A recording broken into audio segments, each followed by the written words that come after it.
Hare Rama, Rama Rama, Hare Hare, Hare Krishna, Krishna Krishna, Hare Hare, Hare Rama, Rama Rama, Hare Hare, Hare Krishna, Krishna Krishna, Hare Hare, Hare Rama, Rama Rama, Hare Hare, Hare Krishna, Krishna Krishna, Hare Hare, Hare Rama, Rama Rama, Hare Hare, Hare Krishna, Krishna Krishna, Hare Hare, Hare Rama, Rama Rama, Hare Hare, Jaya Radha, Govinda Radhe, Jaya Gauranitai, Jaya Gauranitai, Jaya Prabhupada, Jaya Prabhupada, Nitai Gaura Hari Bol,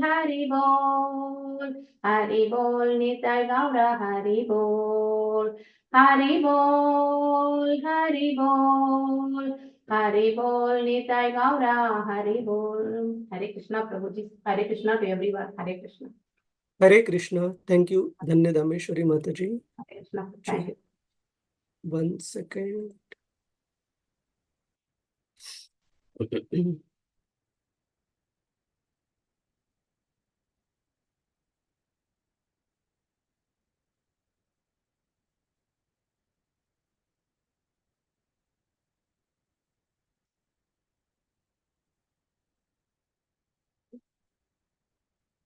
All right, so let's start with the prayers. Welcome all devotees to today's discussion on Srimad Bhagavatam as part of the Bhakti Vaibhav session. Is Ekadashi today in India, Prabhuji's Mataji's? Here it is tomorrow. Tomorrow only, Prabhu. Hare Krishna. Tomorrow. Okay, fine.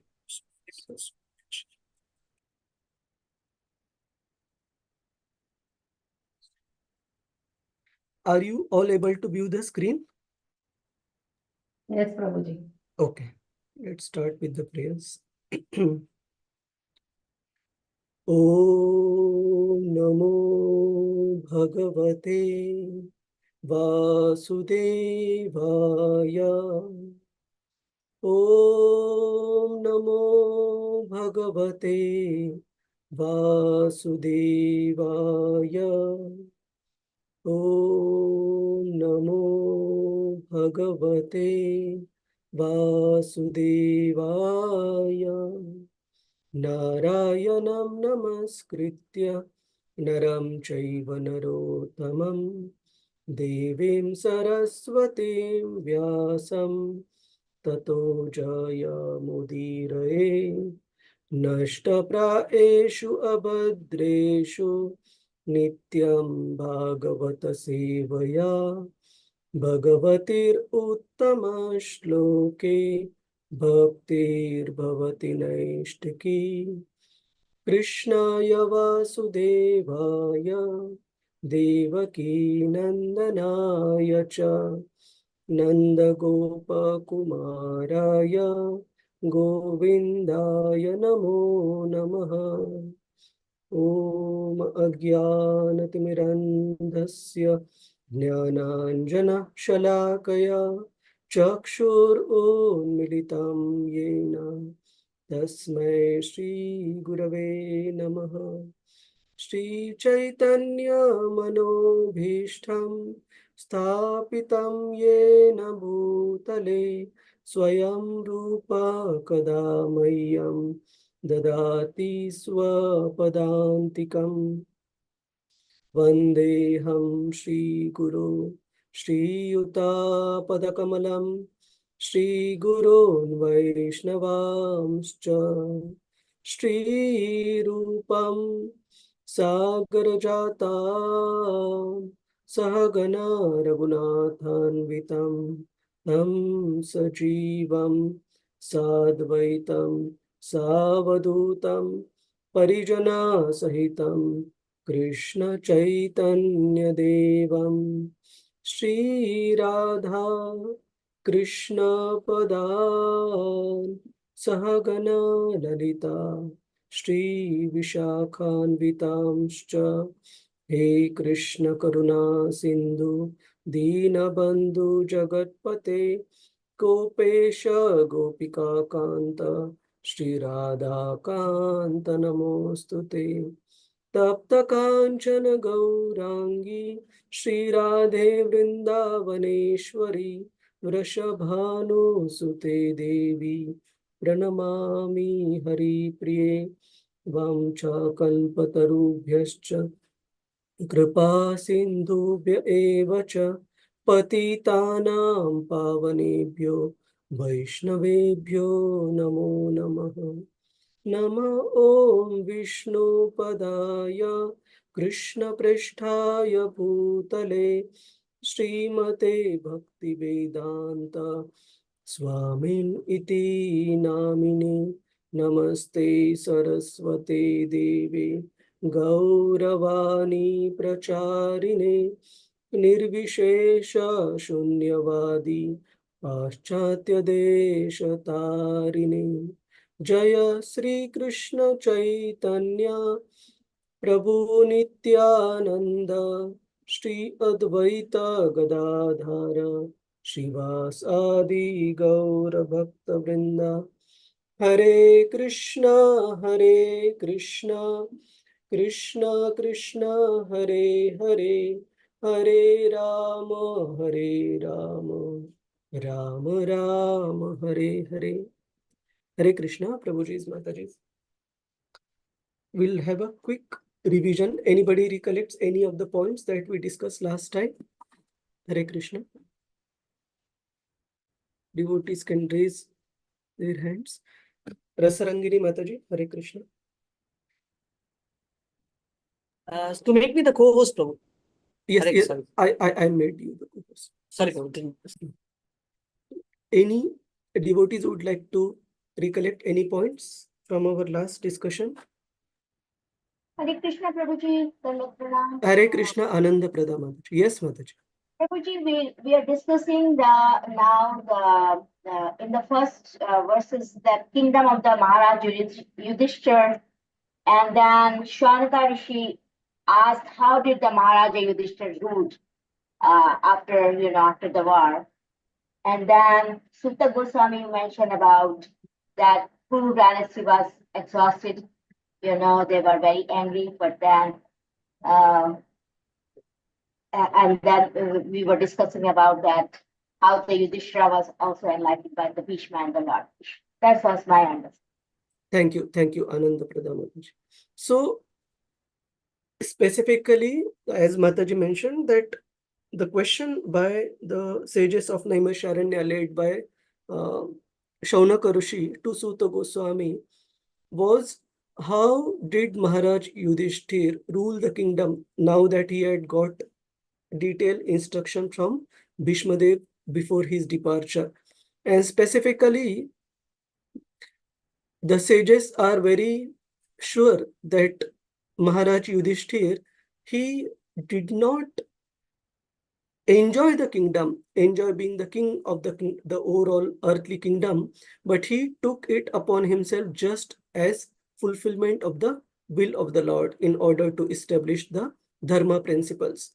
And he also mentions that I'm very sure that that means Yudhishthir Maharaj, could not freely enjoy his kingdom with unrestricted consciousness due to the feeling of guilt that Maharaj Yudhishthir had for the massacre of so many crores of Kshatriyas who died on the battlefield of Kurukshetra. And we also discussed in brief, Adidev Prabhu, I'll come to you. We also discussed in brief the background of Canto 1, the importance of Canto 1 in terms of Canto 1 being the most important canto from many perspectives. One being compared to the different limbs of the Lord, Canto 1 and Canto 2, they are like the lotus feet of the transcendental body of the Lord. And we also discussed about Srila Prabhupada's emphasis on putting overall philosophy of Krishna consciousness. In fact, in Srila Prabhupada's own words, whatever is needed for us to go back home, back to Godhead, in this particular Canto 1, in the 3 volumes that Srila Prabhupada published before going to West, because Prabhupada was not sure how much time he would have more, considering his advanced age. And in this Canto 1, we also saw in the background the descriptions about Bhakti, the process of pure devotional service. In the beginning part of the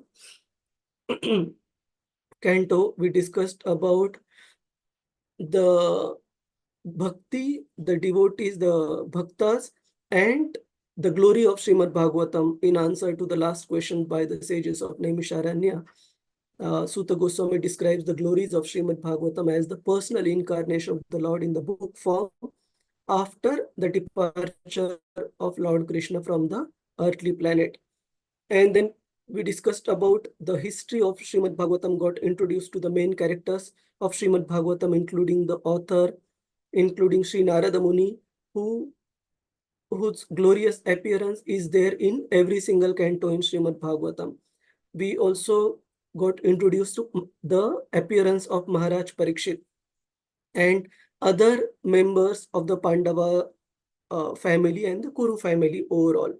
And now in the next portion, that is starting chapter 7 onwards, so part of chapter 7 from text 12 onwards, we saw the intimate dealings between the Lord and the Pandava, various members, the pure devotees in the Pandava family, where the whole family was filled with pure devotees of the Lord.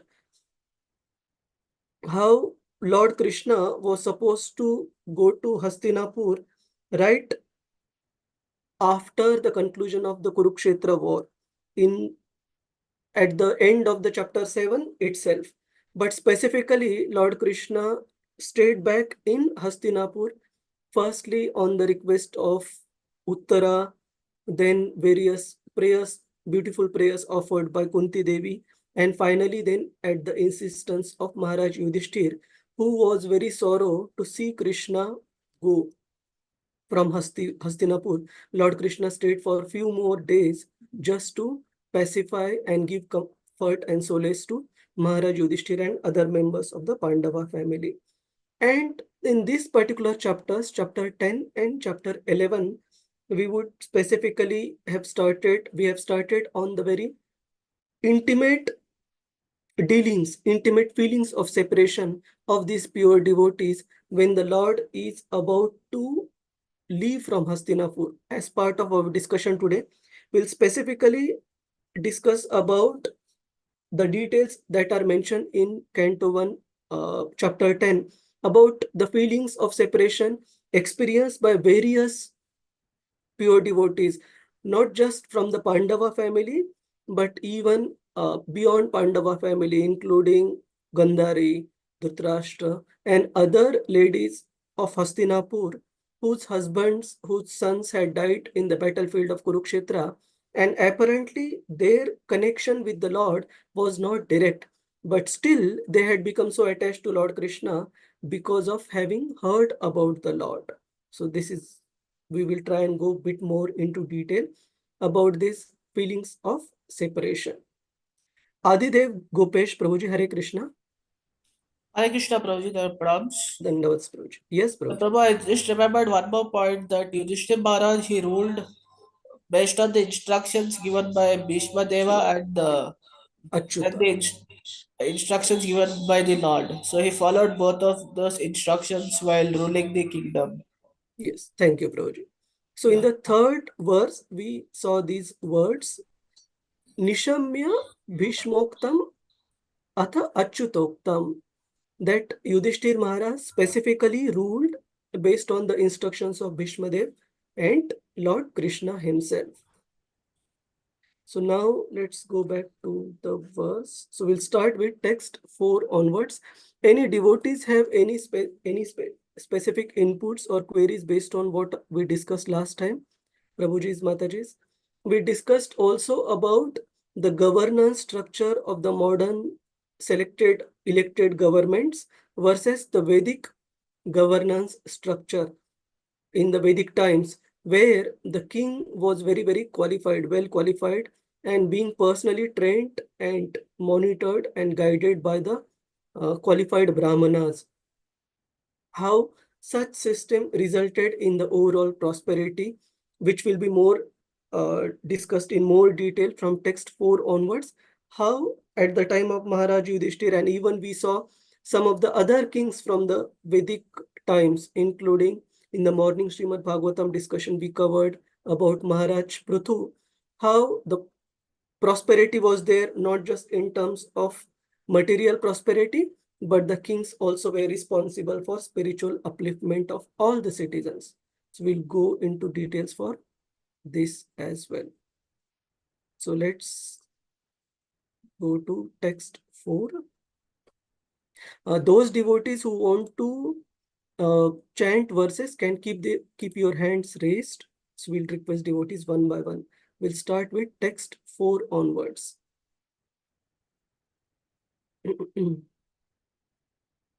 Anybody would like to recite the verses? All right. Gita, Pradeep, Mataji. Hare Krishna. Hare Krishna, Prabhuji. Yes, Mataji. 1 second. Let me show the other screen. Next.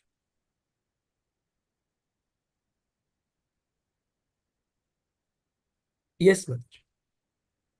Kamam vavarshya parjanya Kamam vavarshya parjanya sarva kamadu kamaha sarva kamadu kamahi sishechu sma vrajangava Shishichu sma vrajangava payaso dhasvati muda. Payasudhasvatir Muda. Hare Krishna. Translation. Translation. During the reign of Maharaja Yudhishthira, the clouds showered all the water that people needed, and the earth produced all the necessities of man in profusion. Due to its fatty milk bag and cheerful attitude, the cow used to moisten the grazing ground with milk. Hare Krishna. Thank you. So just taking a step back from this verse, one more point we also saw at the beginning of chapter 10, how Lord Krishna, not chapter, even chapter 9, the earlier chapter, how it was the will of Lord Krishna, and he was greatly satisfied to see Maharaj Yudhishthir on the throne of the entire earthly planet, on the throne of Hastinapur, because he wanted to establish a kingdom which is ruled based on dharma. And we see in the various parts of Srimad Bhagavatam, this particular desire of the Lord, that he has, it is not that Lord is short of qualified servants. He is short of any qualified servitors. In the spiritual world, basically, he wants all of us to be happy, all his parts and parcels. And that's why, even though he has so many qualified servants in the spiritual world, we see from these descriptions given in Srimad Bhagavatam, how Lord still misses all of us, and he wants all of us to be happy eternally. And that's why he wanted his own pure devotee to be the ruler on this earthly planet, so that all the subjects, they lead a happy and satisfied life in this life, as well as advance towards going back home, back to Godhead in the next life. So starting with this particular verse, it is explained how the reign of Maharaj Yudhishthir, all the subjects were happy in terms of their body, in terms of their minds, and in terms of their soul. So how Maharaj Yudhishthir, as the ideal king, took care of all the necessities, the material as well as the spiritual necessities of the kingdom. Gita Mataji, please proceed with the purport. Yeah, yes, Prabhuji. The basic principle of economic development is centered on land and cows. The necessities of human society are food grains, fruits, milk, minerals, clothing, wood, etc. One requires all these items to fulfill the material needs of the body. Shall I continue? Yes, Mataji, please continue. Certainly, one does not require flesh and fish or iron tools and machinery. During the regime of Maharaja Yudhishthira, all over the world, there were regulated rainfalls. Rainfalls are not in the control of the human being. The heavenly king Indradeva is the controller of all rains, and he is the servant of the Lord. When the Lord is obeyed by the king and the people under the king's administration, there are regulated rains from the horizon. And these rains are the causes of all varieties of production on the land. Not only do regulated rains help ample production of grains and fruits, but when they combine with astronomical influences, there is ample production of valuable stones and pearls. Grains and vegetables can simultaneously feed a man and animals, and a fatty cow delivers enough milk to supply man's sumptuously with the vigor and vitality. If there is enough milk, enough grains, enough fruit, enough cotton, enough silk, and enough jewels, then why do the people need cinemas, house of prostitution, slaughterhouses, etc.? What is the need of an artificial luxuries of life of cinema, cars, radio, flesh, and hotels? Has this civilization produced anything but quarreling individually and nationally?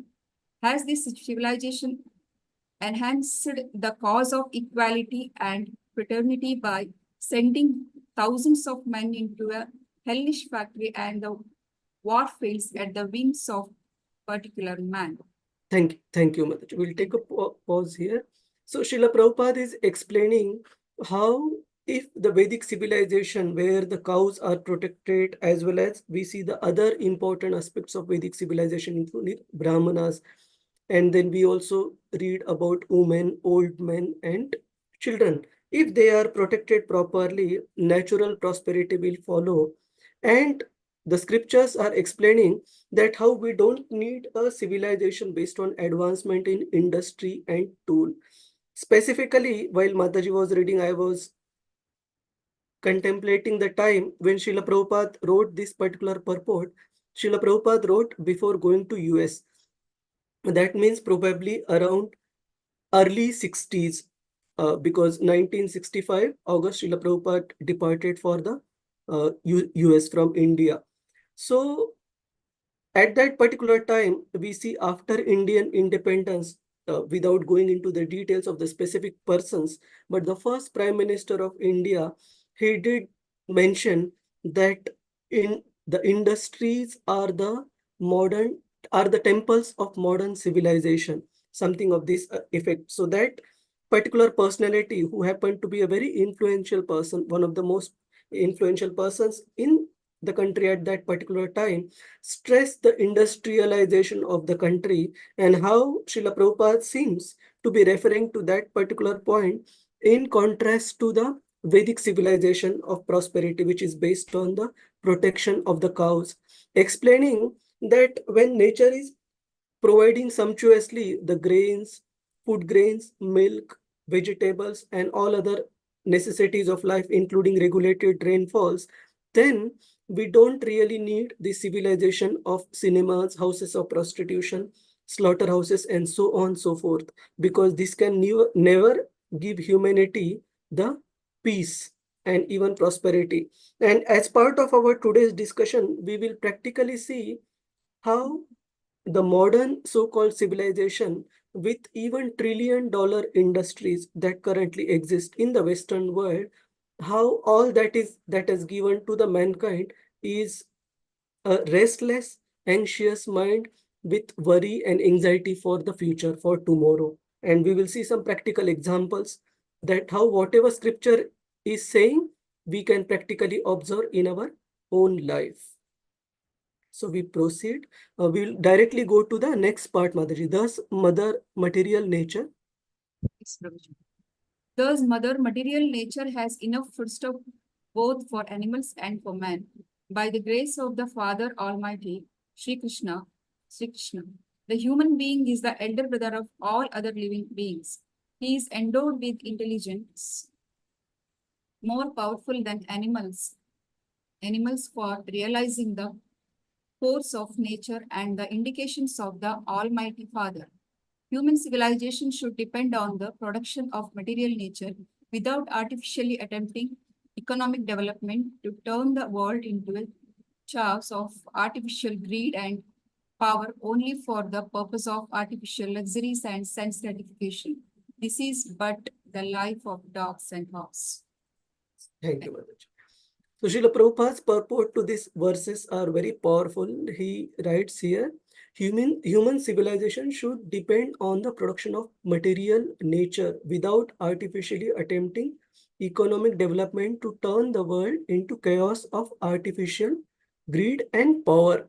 So all these artificial luxuries which seem to show as if the world is more better comfort and prosperity than the earlier ages, it is all illusion, because this type of luxury and the life of comfort, Srila Prabhupada calls it the life of dogs and hogs. So we'll discuss this text 4, 5 and 6 together, because all of these verses describe the prosperity during the reign of Maharaj Yudhishthir, how the citizens were taken well care of.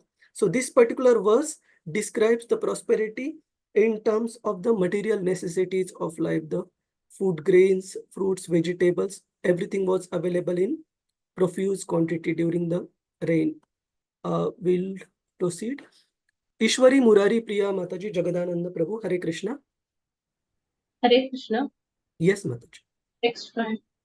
Nadaya Samudra Giraya Nadya samudra Giraya girayah Savanaspati Virudaha Savanaspati Savanaspati Alanti Aushadaya Sarvaha Palanti Aushadaya Aushadaya sarvaha Sarvaha Kamam Anvrutasya Vai Kamam Anvrutasya Anvrutasya vai. Vai. Translation. The rivers, oceans, hills, mountains, forests, creepers, and active drugs in every season paid their tax quota to the king in profusion. Thank you, Mother. So here it is mentioned not just the living entities, specifically the human beings, but even all other parts of God's creation, including the rivers, oceans, hills, mountains, forests, creepers, etc. Even the non-living entities, they paid their tax quota. Can we think of Prabhuji's, Mataji's, what, if you have not seen the purport, what would their tax quota mean in general for the mountains, rivers, hills, etc.? How they would contribute? Rivers, they make that is due to rains. I think it will give the drinking water, Prabhuji. Drinking water. And what would the hills and mountains give? All the gold, all these items.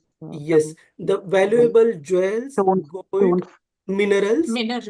etc. Yes. So that they were And providing. and Yes, the- Prabhuji. yes, Prabhuji. I mean, even the living beings living around in these mountains and jungles, they contribute a lot to our overall well-being. Yes, Prabhuji. So all these entities were paying their tax quota by providing all their produce profusely for the mankind. And in Hare Krishna, Ishwari Murari Priya Mataji, you can read from The Secret to Success. The secret to success is to take refuge under the protection of the Supreme Lord. Without his sanction, nothing can be possible. To make economic development by our own endeavors on the strength of tools and machinery is not all. The sanction of the Supreme Lord must be there. Otherwise, despite all instrumental arrangements, everything will be unsuccessful. The ultimate cause of success is the Deva, the supreme king, like Maharaja Yudhishthira. Kings like Maharaj. Kings like Maharaja Yudhishthira knew perfectly well that the king is the agent of the Supreme Lord to look after the welfare of the mass of people. Thank you. Thank you. So here it is explained, the secret to success is to take refuge under the protection of the Lord. So if the leader of any particular society, nation, or even family for that matter, the leader's mood should be what is mentioned in Srimad Bhagavatam 4th canto, that if we water the root of the tree, which is Lord Krishna, then everything else that is required in life, including the material prosperity and whatever is required for a comfortable living in this world, to go back home to pursue spiritual life, go back home, back to Godhead, will automatically be arranged by the Lord. We don't have to strive for it separately. And there is also a famous saying that material well-being will automatically follow spiritual well-being. That doesn't mean that the purpose of us practicing spiritual life is to get material prosperity, but the point remains that Krishna will not leave anything lacking in our life if we simply sincerely follow the path of Krishna consciousness. Same is also stressed in Bhagavad Gita in the 9th chapter. Ananyas chintayanto mam ye jana paryupasate tesham nityabhiyuktanam yogakshemam vahamyaham. That for a sincere devotee, Krishna takes care of whatever he has, and Krishna provides what the devotee is lacking, whatever is required for one leading comfortable spiritual life. And there are so many examples from the scriptures of personalities who were totally dedicated to the Lord, and even in the modern times. Now, some of the examples of devotees, great devotees from the modern times, I'm just still thinking whether to, because these examples are available in the public life. So, and we will only mention the positive examples where, despite all the difficulty challenges in the material life, the devotee remained very loyal and committed to practicing Krishna consciousness and supporting Krishna consciousness in their life. And Lord never ever let them be alone at the times of difficulty. So one example we see in Lord Sri Chaitanya Mahaprabhu's time is that of Srivas Thakur, Lord Chaitanya Mahaprabhu's, one of the Panchatattva, Lord Chaitanya Mahaprabhu's personal associate. We see Chaitanya Mahaprabhu himself asking Srivas Thakur that, my dear Srivas, I see you all the time with me, with devotees engaged in chanting. Then how are you able to run your household? How are you able to maintain your household? And what was the reply by Srivas Thakur, Prabhuji's Mataji's? Of course, we should not blindly imitate it, but we can understand the mood of a devotee. What was Srivas Thakur's reply? Prabhuji's Mataji, anyone wants to try or has heard? What did Srivas tell Chaitanya Mahaprabhu? How is his home running? He said that, my dear Mahaprabhu, he acknowledged that it is you who are running, and he said, whenever I need anything in the house, again, I'm saying that we should not imitate him blindly, but I simply clap 3 times, and by your mercy, whatever necessities I need for running the household, they do appear. And then it was the reply from Lord Sri Chaitanya Mahaprabhu, who mentioned that, my dear Srivas, even if the goddess of fortune, Lakshmi Devi, had to beg house to house, holding a pot in her hand, I assure you that there will never be anything lacking in your household. Everything will be provided sumptuously, profusely. So the point is, a Supreme Lord will never leave the devotee in a desperate situation where things are lacking. And if something is really lacking, we should look at it as, what is the thing that Lord wants to teach me through this particular example?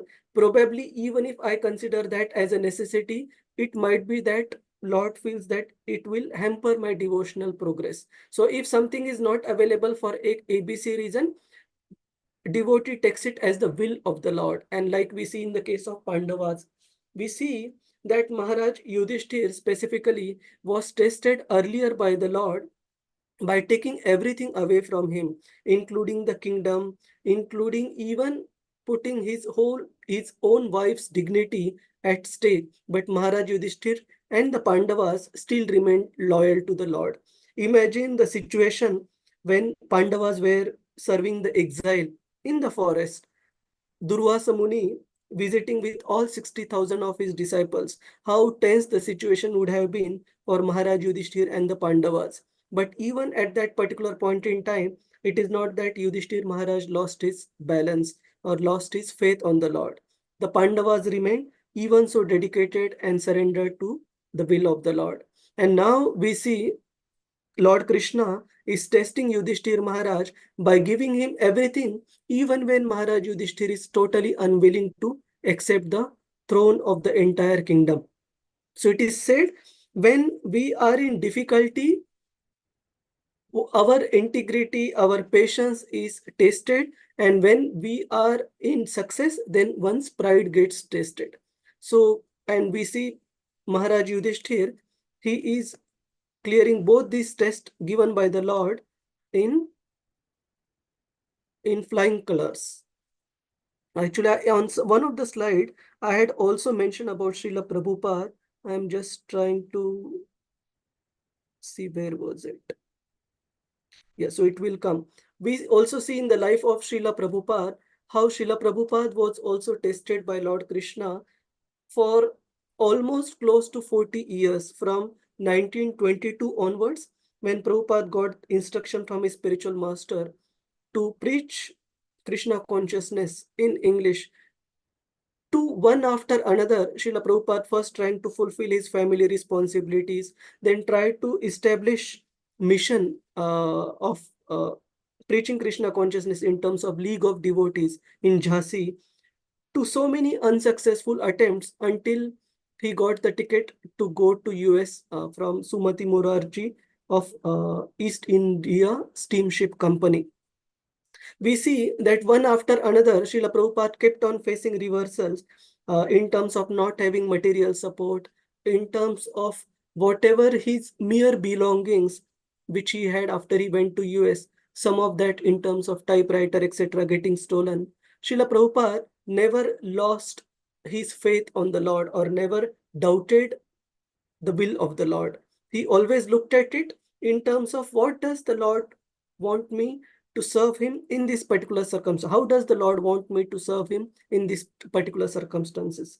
In fact, in Lilamrut, it is mentioned that Srila Prabhupada, he had the return ticket also given by Sumati Morarji in terms of coming back to India if he is not able to sustain himself there in the US. And Srila Prabhupada mentions that sometimes I used to go to park and sit on a bench and I used to contemplate whether I should go back. But immediately the instruction of his spiritual master would come to his head, that, and he would feel that even if I have to die in this foreign land, that is fine, but I will try till my very end in fulfilling the mission of my spiritual master, rather than leaving this halfway through and go back to India. And then later on, Srila Prabhupada also used to say that earlier Lord tested me by taking away everything. Now Lord is testing me by giving everything. Even when the success came, and it came to an extreme where some of the devotees wrongly started preaching about Srila Prabhupada as one of the incarnation of the Lord, and that Srila Prabhupada was very heavy, and he even punished those devotees who started preaching that way, and even chastised other devotees that, are you not carefully reading my books, where I have clearly mentioned that we can never be God. Who calls himself as God is opposite of God. Instead of G-O-D, it is D-O-G. And Prabhupada basically removed these four of his senior students at that particular point in time from ISKCON movement, and finally took them back only on the condition that each of them establish a new center in a new place, and then other devotees also properly follow and understand the philosophy. So we see such great devotees like Maharaj Yudhishthir, and then we also saw example of Prabhupada. They are tested back and forth, both in terms of prosperity and when these devotees were completely devoid of any material asset. And these devotees came out flying in both these circumstances. Hare Krishna. Any devotee wants to add anything, Prabhuji's, Mataji's, on this particular point of Krishna testing the sincerity of his devotees, both when the devotees have everything and when the devotee did not have anything. And coming back to this paragraph, there is also a beautiful statement which I heard from His Grace Devaki Nandan Prabhuji here, that the source of income is not the source of maintenance. That means it is only by the grace of the Lord we are able to use our faculties to an extent to earn a living. But that means of living is not what is running our family, is not what is running our home. It is ultimately Krishna who is personally taking care of each and every household, including the household of his devotees. So one should always acknowledge the hand of the Lord in maintaining us, in sustaining us. Here it is mentioned, the sanction of the Supreme Lord must be there. Otherwise, despite all instrumental arrangements, everything will be unsuccessful. The ultimate cause of success is Daiva, the Supreme. Karmana Daiva Netrena. Hare Krishna. Yes, Divya Rukmini Mataji has shared the verse from the 4th canto, which explains how devotional service to Lord Krishna is like watering the root of the tree. And if you water the root of the tree, all the other parts in terms of branches, twigs, leaves, flowers, they get nourished. And some of the devotees have also given examples of other glorious kings, including Maharaj Prataparudra. Maharaj Prataparudra, by the grace of the Lord, he was always victorious and in prosperity. But specifically we see, even when Lord Sri Chaitanya Mahaprabhu refused to grant his favor and audience to Maharaj Prataparudra, he did not lose his loyalty, devotion, and integrity towards Lord Chaitanya Mahaprabhu. He still remained very dedicated to serving the devotees. And ultimately we see that mood of humble service was what was noted by Lord Chaitanya Mahaprabhu, who finally granted him his audience and blessings. We see that year after year, whenever the devotees from Bengal used to visit Jagannath Puri for attending Jagannath Rath Yatra, Maharaj Prataparudra very diligently would make arrangements for all residential quarters. The staying arrangement, the lodging arrangement was perfectly taken care by Maharaj Prataparudra. And Chaitanya Mahaprabhu was well aware of this. Who is arranging the devotees' accommodation? Who is looking after their comfortable stay for 4 months in Jagannath Puri? So Chaitanya Mahaprabhu acknowledged this, and finally Chaitanya Mahaprabhu also acknowledged the humble mood of service of Maharaj Prataparudra when he was sweeping in front of the cart of Lord Jagannath at the time of Rath Yatra. And then finally all that combinedly led to Chaitanya Mahaprabhu bestowing his mercy. So we can learn all these points from the life of Maharaj Yudhishthir, how he was completely dependent on the sanction and will of the Lord for running the kingdom. Was it Ishwari Murari Priya Mataji who was reading? Hare Yes, Krishna? yes, Prabhu. Yeah, there is enough. There is enough of everything by the will of the Lord, and we can make proper use of things to live comfortably without enmity between man and man, or man and animal, or man and nature. The control of the Lord is everywhere, and if the Lord is pleased, every part of nature will be pleased. The river will flow profusely to fertilize the land. The oceans will supply sufficient quantities of minerals, pearls, and jewels. The forests will supply sufficient wood, drugs, and vegetables, and the seasonal changes will effectively help produce fruits and flowers in profuse quantity. The artificial way of living, depending on factories and tools, can render so-called happiness only to a limited number at the cost of millions. Thank you, Mataji. Hare So I have specifically highlighted this last statement which Ishwari Murari Priya Mataji just read. The artificial way of living depending on factories and tools can render so-called happiness only to a limited number at the cost of millions. So we will see some practical examples from today's world, Prabhuji's Mataji's. Say United States, it has the maximum number of trillion-dollar companies, actually very few, but they are present in US. And apparently, if we compare this state of economy versus economy, say 50 or 100 years back or few hundred years back, it seems very, very prosperous that all this industrialization has contributed so much positively to the modern economy. But on the other hand, if we observe the demerits, the drawbacks of this so-called advancement of material civilization, currently in US, maximum number of people have the fear of losing their jobs, of going jobless. Even those who are working in many of these so-called advanced industries, they also have this fear of losing their jobs. Versus you consider somebody who is leading a very simple life in what, not to go so back in earlier times. I often describe the example of my father. He retired in 2014 as a lecturer in a government college. And throughout my childhood, I never saw my father come home beyond 5:30 in the evening. What to speak of then, even now as a retired person, I never saw him having to worry even one single time in terms of either losing his job or how to take care of the family. It is not that we had too much. Whatever we had, the family was happy, but how he followed around 6 to 7 hours of job very, very peacefully throughout the work life. And now the modern civilization we see, no job in the modern times can give us that anxiety-free life because of so-called civilization which is based on industrialization and economic development. Anybody would like to share any thoughts on this, Prabhuji's, Mataji's? We have many senior devotees in this group. P.S. Murthy Prabhuji, Hare Krishna. Prabhuji,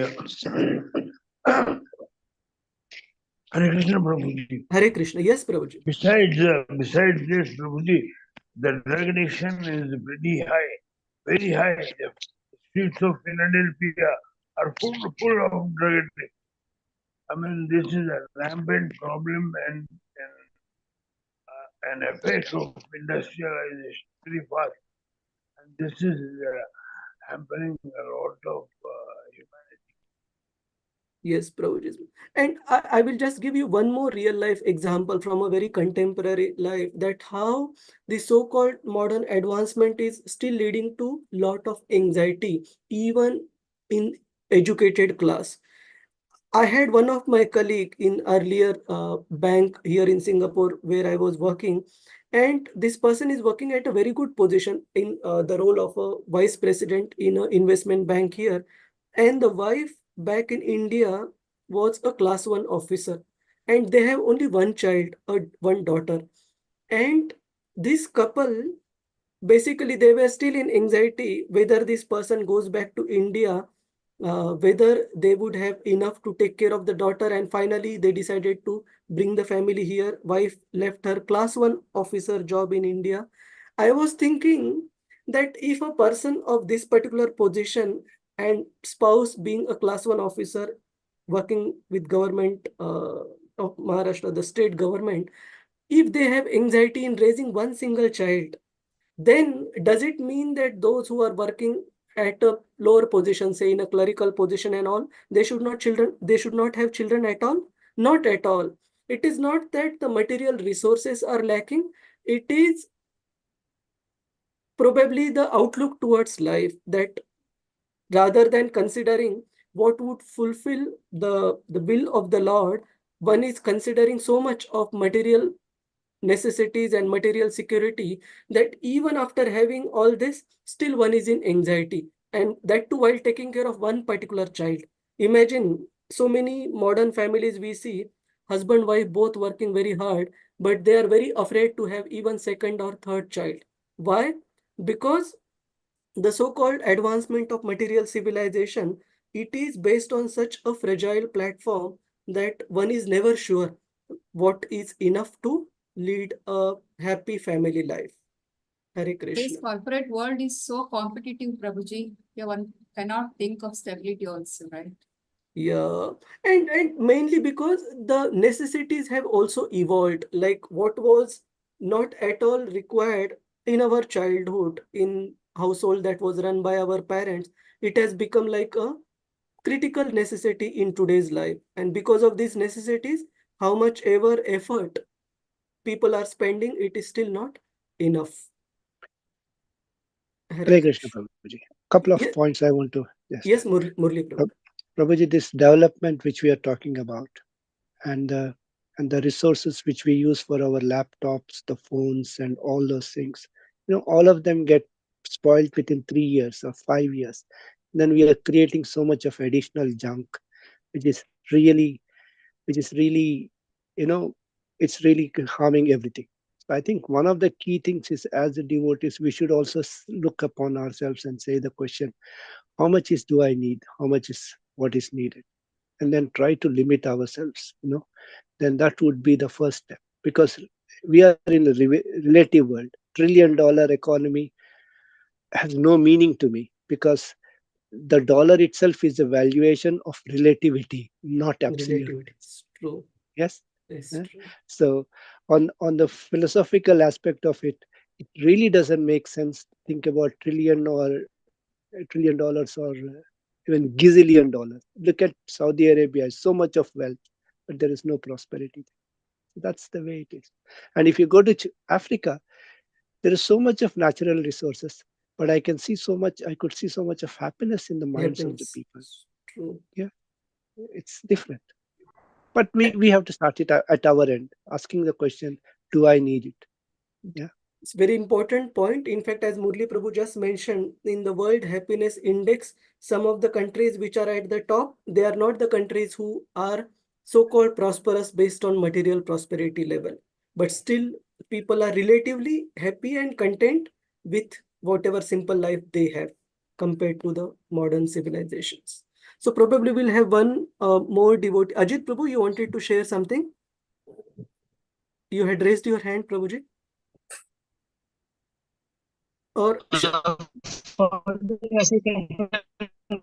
the next verse. okay, I'll request you for Shailaja Mataji wanted to share something.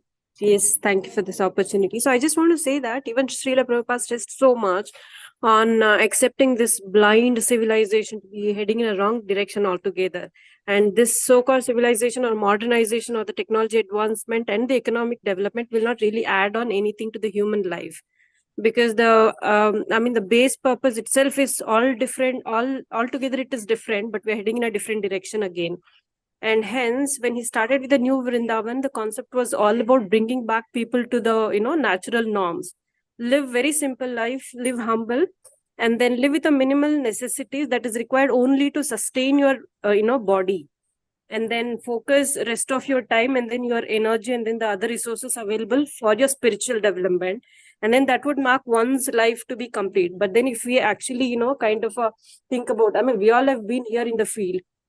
No matter how much high marks you score in the school, no matter how much hard you study, how much hard you compete in this society, and then in this field, obviously in the corporate sections especially, but then we are ultimately going to end up only with the anxiety.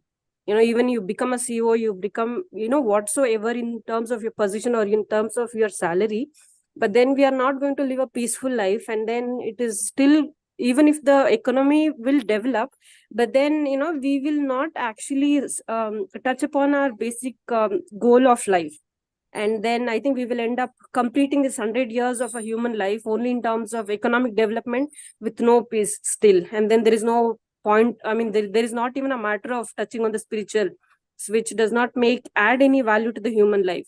So at least for me, I think it's still better that individually all of us have to give a deep thought about this and then go back to the farming if possible, or whatever it is, go back to our roots and then try to keep individual life to be simple, and then people would definitely follow.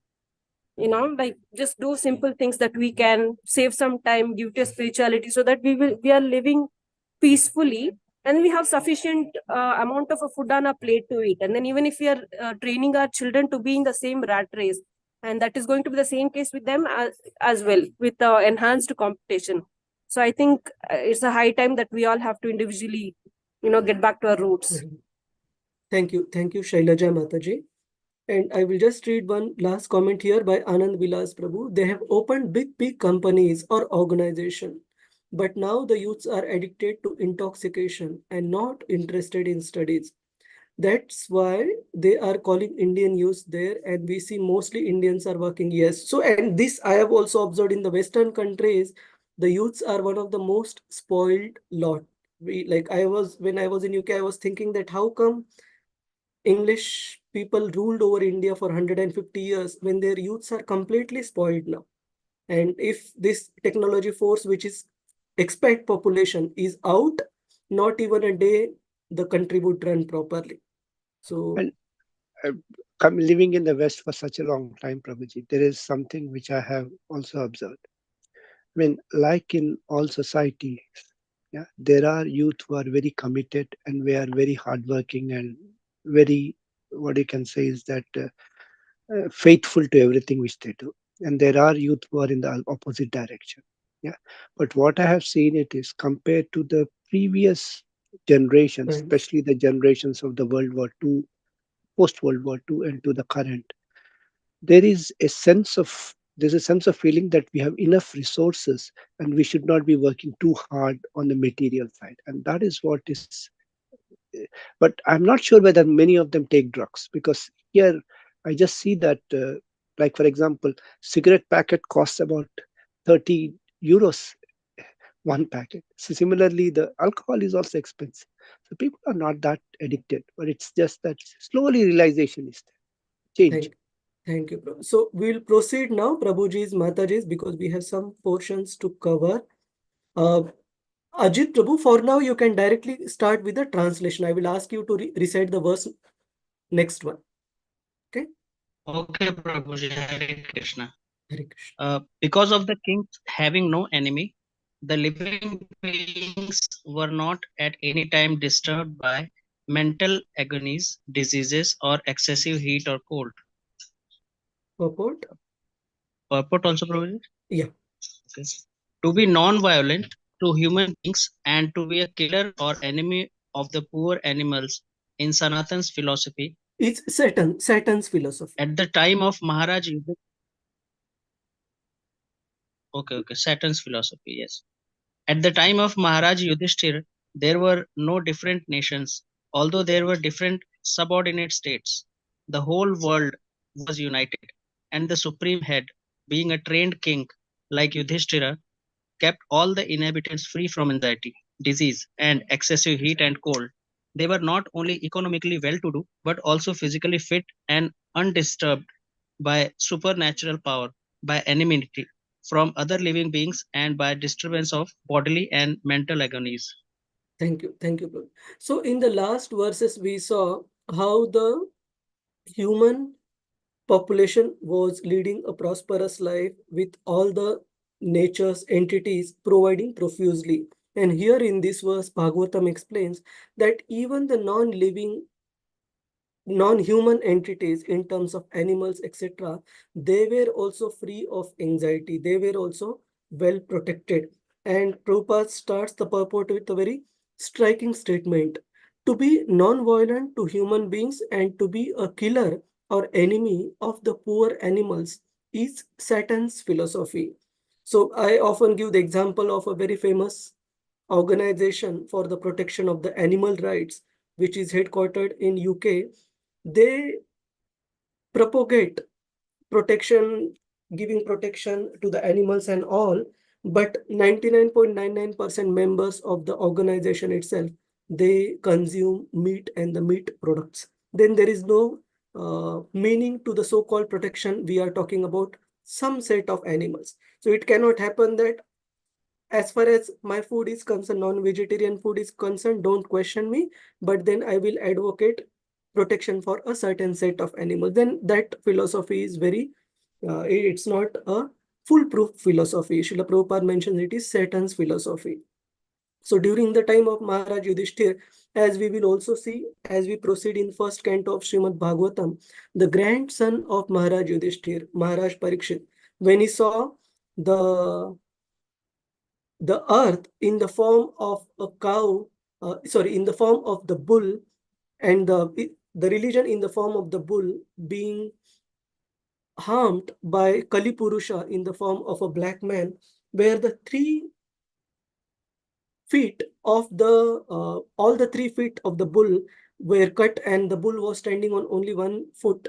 That time we see that Maharaj Parikshit was immediately ready to punish Kali Purusha, and it was the surrender by Kali Purusha to Maharaj Parikshit, and subsequently the bull itself proclaiming that it is not this Kali Purusha who is the cause of my pain, and it is my own previous, basically the results of my own previous activities.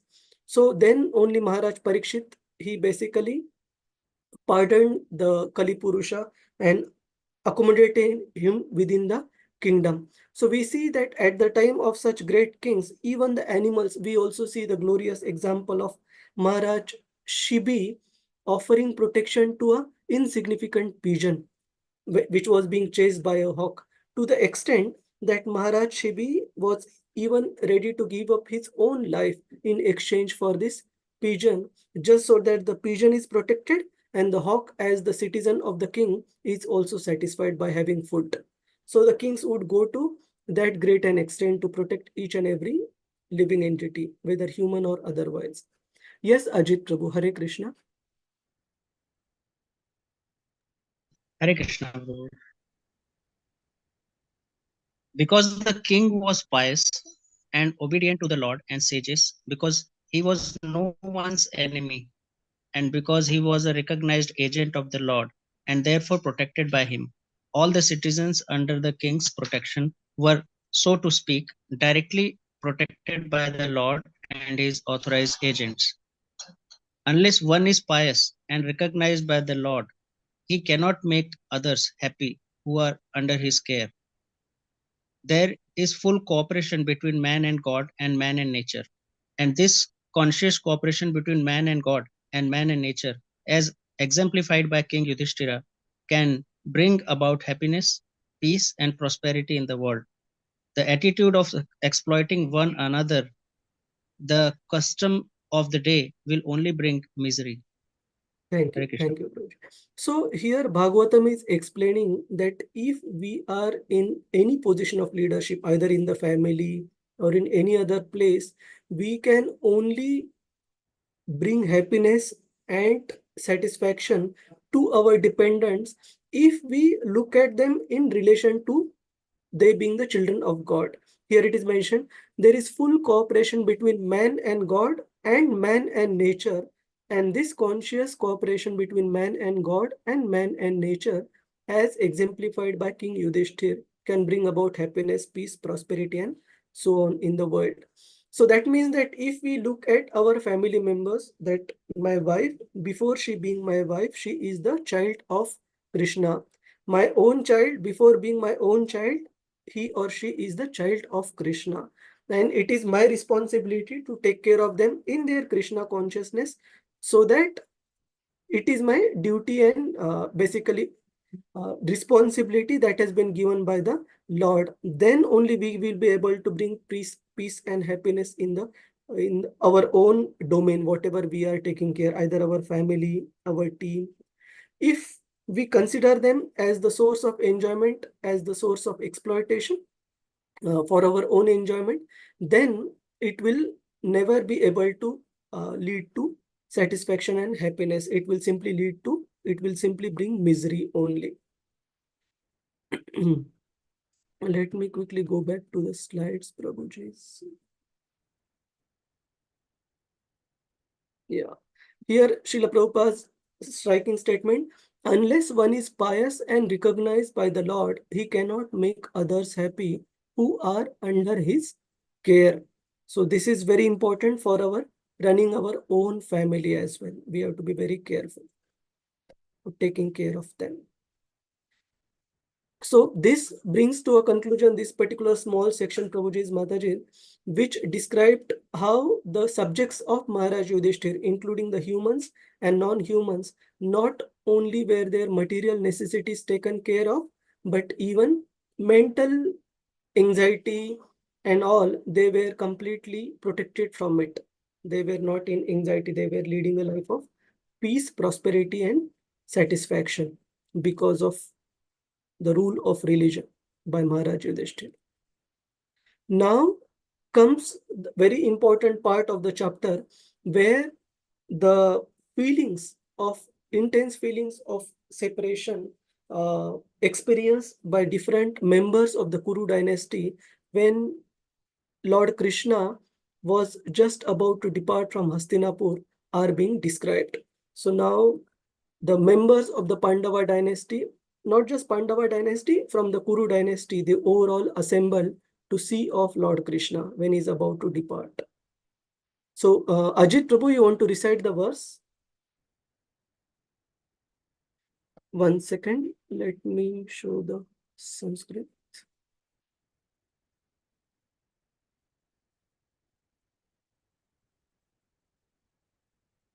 Yes, Prabhuji. Hare Krishna, or any other devotees would like to recite who had raised their hands? Divya Rukmini Mataji. And other devotees, keep your hands on. Yes, Mataji.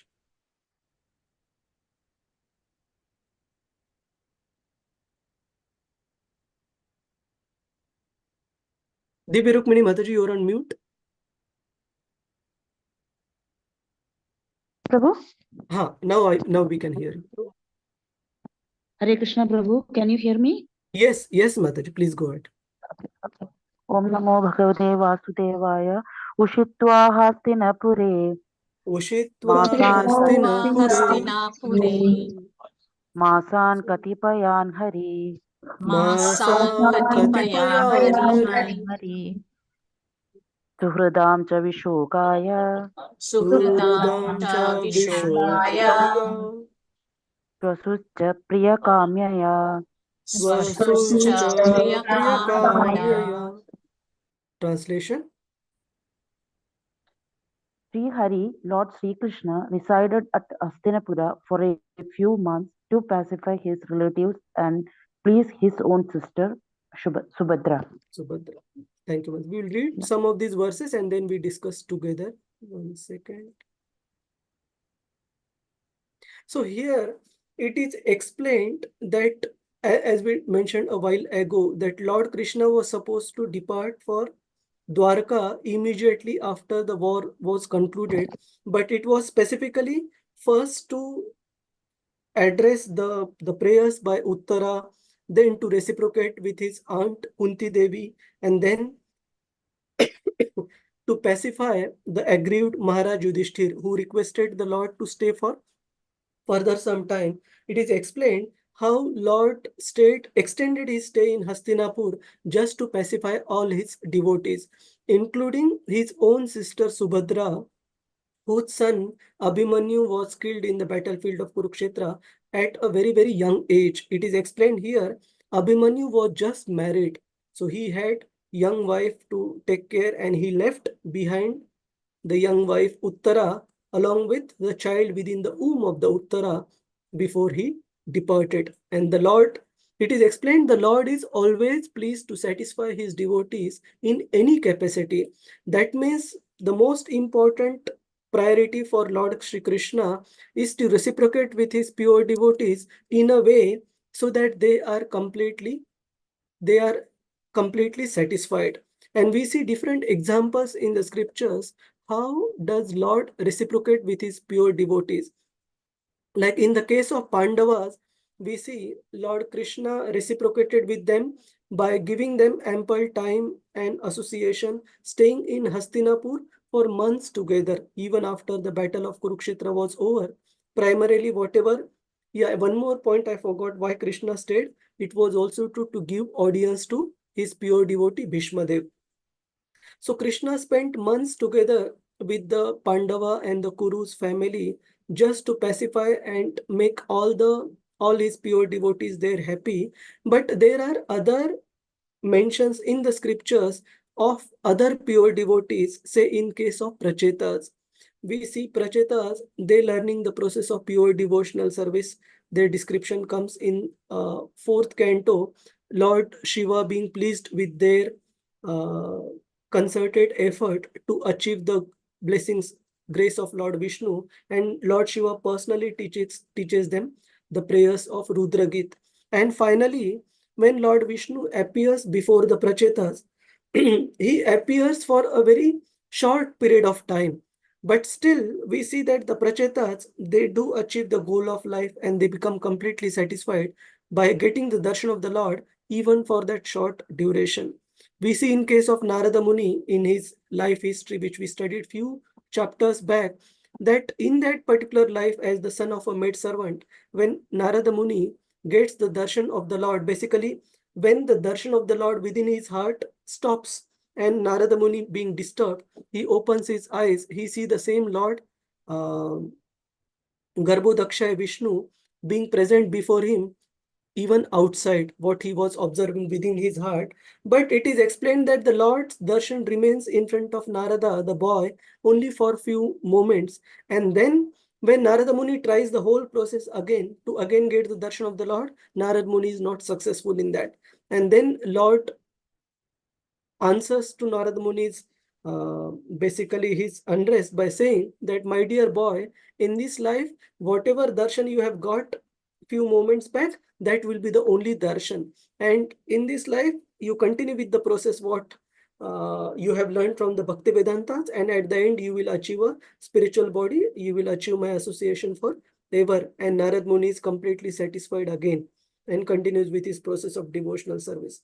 So how Lord Krishna reciprocates with devotees, it differs. Sometimes he might give a very long, ample amount of time to the devotees. Sometimes he may restrict the association with the devotee only for a smaller duration, but it is all based on the sweet will of the Lord. But what is important, in all these aspects, the devotee is completely satisfied. We may externally observe the devotee being in external, pain from the external point of view, but within their heart, the devotees, such pure devotees of the Lord, in their separation from the Lord, they experience intense feeling of remembrance and presence of the Lord in separation. Like even in the case of Vrajavasis, how long did Krishna stay in Vrindavan? Prabhuji's, Mataji's? Dhanya Dhameshwari Mataji? 16 years, Prabhuji. Little less than 11 years, accurately 10 years, 8 months.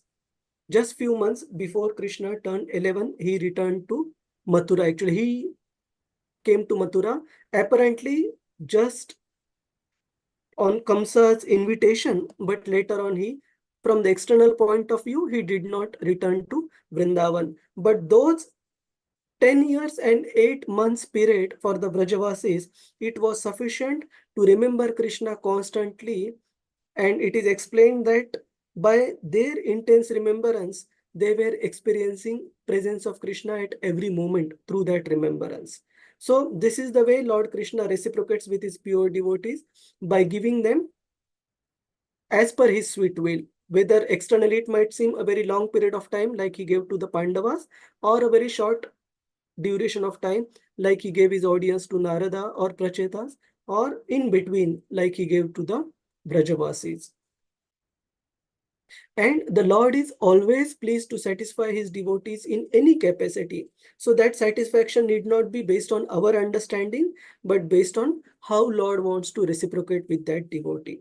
And in all these cases, we see the devotees are completely satisfied within their heart. That is what matters.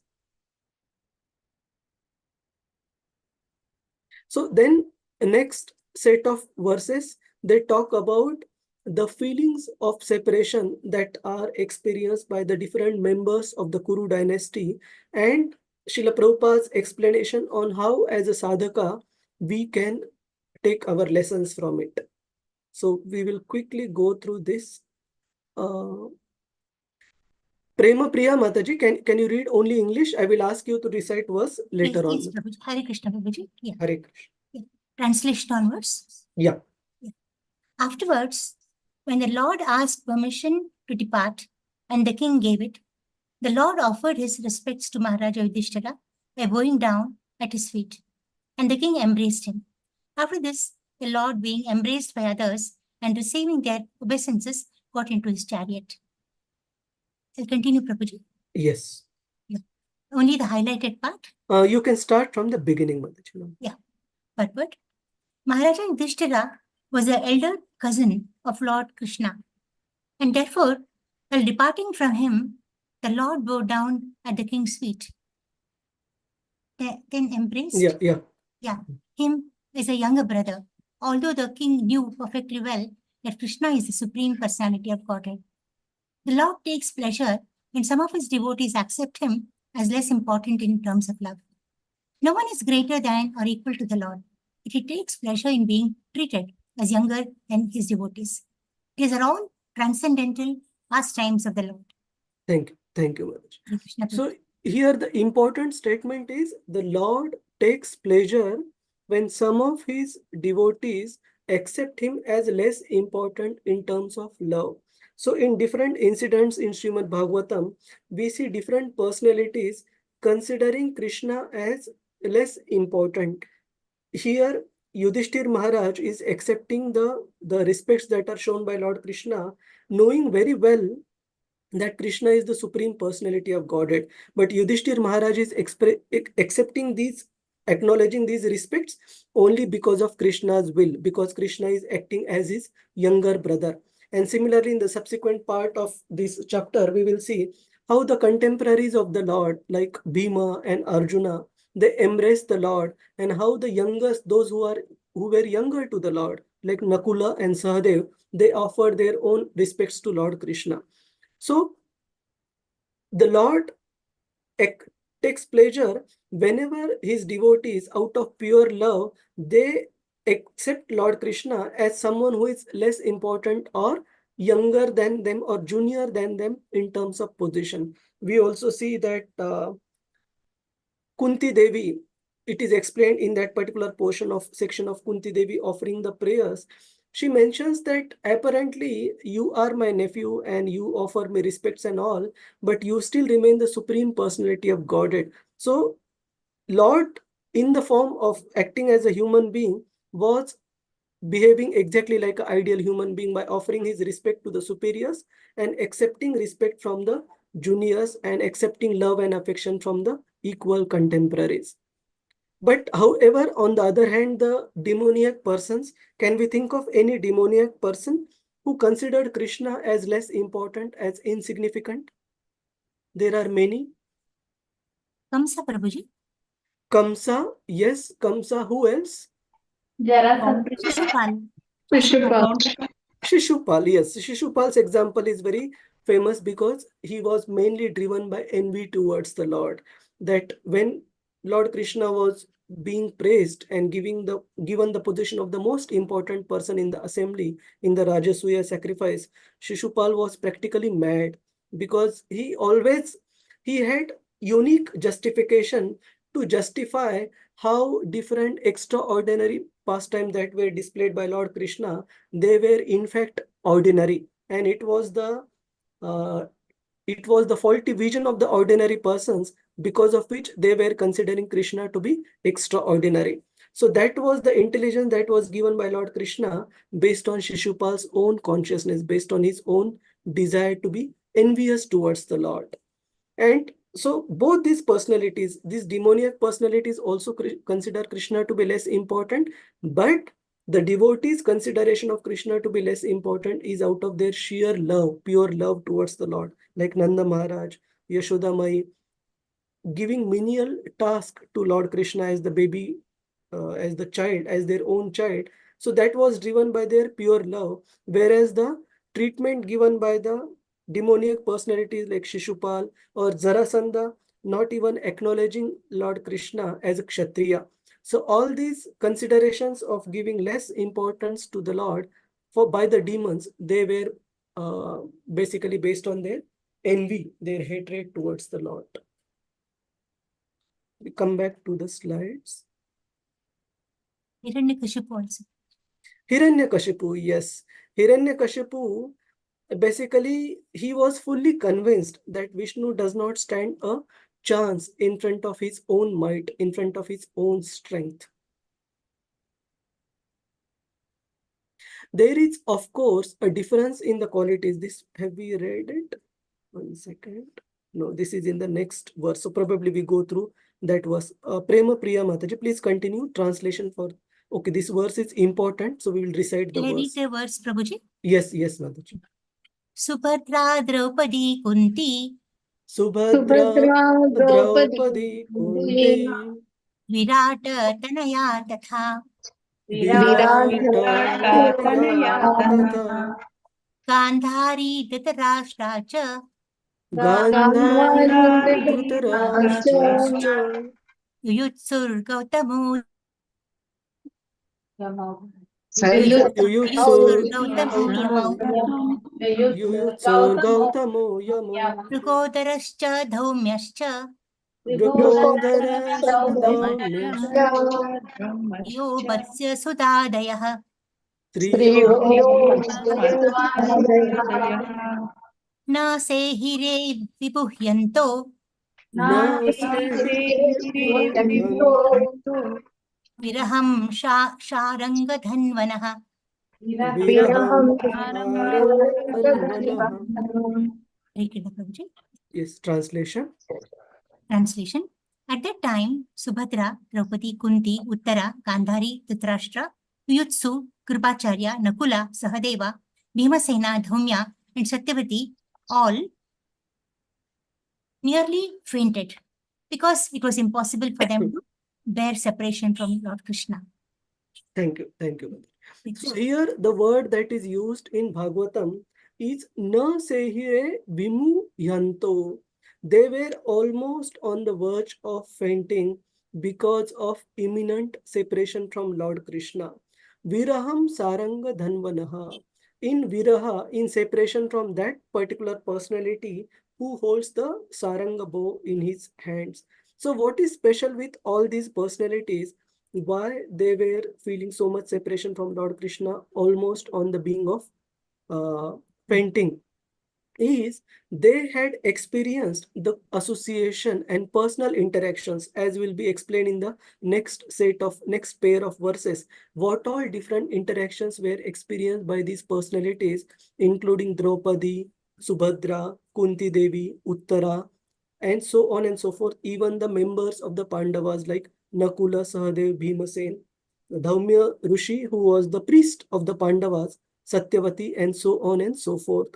So it is explained that somebody, say for example, who has experienced a particular thing in his or her life, that person can appreciate the availing or the presence of that particular facility much more than someone who has not experienced it at all. Say for example, in association of devotees, we see in nearly each and every festival, major festival, when the feast is cooked in the temple, devotees do relish paneer sabji.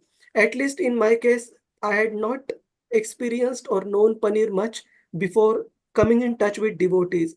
So now, if somebody asks me that, Prabhu, for 6 months, you have to refrain from having paneer sabji in prasadam, probably we would miss it more. Why?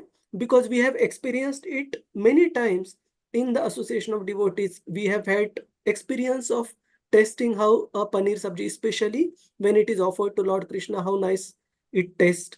But for someone who has not tasted it, if you ask him or her to refrain, probably they won't feel anything odd in it because they have not experienced it at all. Similarly, also another example is given.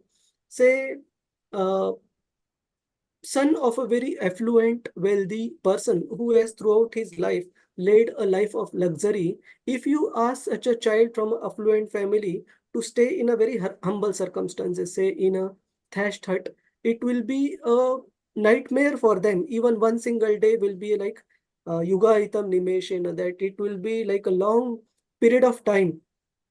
But for a person who is coming from a humble background, for him it will be probably a natural living to live in a very humble circumstances, because he has simply not experienced living in a very luxurious circumstances. So when it comes to the members of the Pandava family and even these other great personalities like Gandhari, who is also mentioned in Srimad Bhagavatam as a lady of very high character and values. So such personalities, because they had experienced union with the Lord to a great degree, for them to experience that viraha, for them to experience separation from the Lord was very, very painful, to the extent that they were about to get fainted. We see the experience of some other devotees who were always accustomed to constant association of the Lord, say experience of Dasharath Maharaj. Dasharath Maharaj, it is explained that Lord Ramachandra as the prince was the life and soul of Maharaj Dasharath, to the extent that when Vishwamitra came and asked for Ramachandra and Lakshman, did he ask for only Ramachandra or both the brothers to help join him to protect the rishis, to protect the sages from the demoniac entities? Dasharath Maharaj was even ready to go back on his commitment, on his word that was given to Vishwamitra, and it was only Vasishtha who cautioned Dasharath Maharaj from taking back his word and explaining that both his sons will be completely protected by Vishwamitra, not to worry. So we see Dasharath Maharaj was feeling so much separation. Just the thought of separation was basically, he was losing his balance, and he was even willing to not honor his own word. And finally, when the situation actually came, when Kaikeyi, she asked Lord Ramachandra to go in exile in forest for 14 years, Dasharath Maharaj could not tolerate that separation, and he ultimately gave up his own life rather than being able to tolerate that separation from Lord Ramachandra. So similarly, in this case, the Pandavas and the family members, they were so wealthy and rich in terms of their association, constant association of Lord Krishna, that when the situation was now coming to actually part from the association of Lord Krishna, they were almost on the verge of getting fainted. And there is a beautiful verse that comes in the later part of Canto 1 of Srimad Bhagavatam, where the Bhumi Devi in the form of cow, so when I gave this example a while ago, I mentioned Bhumi Devi as bull, so Dharma as the bull and Bhumi Devi as mother cow.